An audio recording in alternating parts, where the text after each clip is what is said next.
आदरणीय मेरे प्रिय दोस्तों और भक्तों, गृहस्थ आश्रम में रहता हुआ भी मनुष्य त्याग के द्वारा परमात्मा को प्राप्त कर सकता है। कैसे प्राप्त कर सकता है? वह भगवत प्राप्ति हमें किस प्रकार होती है?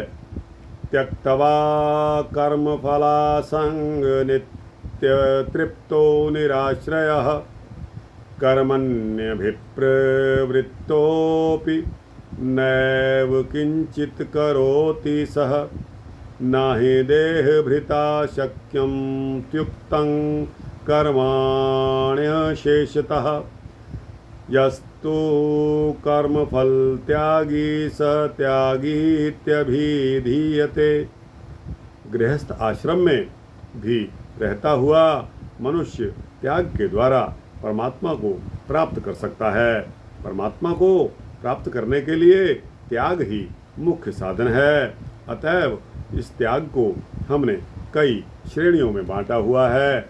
जैसे निषिद्ध कर्मों का हमें सर्वथा त्याग करना चाहिए, इसी प्रकार काम्य कर्मों का त्याग, तृष्णा का सर्वथा त्याग और स्वार्थ के लिए दूसरों की सेवा कराने का त्याग, संपूर्ण कर्तव्यों में आलस और फल की इच्छा का सर्वथा त्याग, ईश्वर भक्ति में आलस्य का त्याग, ईश्वर भक्ति में कामना का त्याग और देवताओं के पूजन में आलस्य और कामना का त्याग, माता पिता आदि गुरुजनों की सेवा में आलस्य और कामना का त्याग, यज्ञ दान और तप आदि शुभ कर्मों में आलस्य कामना का त्याग, आजीविका द्वारा गृहस्थ निर्वाह के उपयुक्त कर्मों के आलस्य और कामना का त्याग, शरीर संबंधी कर्मों के आलस्य और कामना का त्याग, संसार के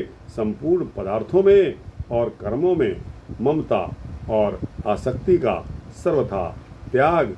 इसके अलावा जो सातवां त्याग आता है वह है संसार, शरीर और संपूर्ण कर्मों में सूक्ष्म वासना और अहंकार का सर्वथा त्याग करना ही हमें भगवत प्राप्ति करवाता है।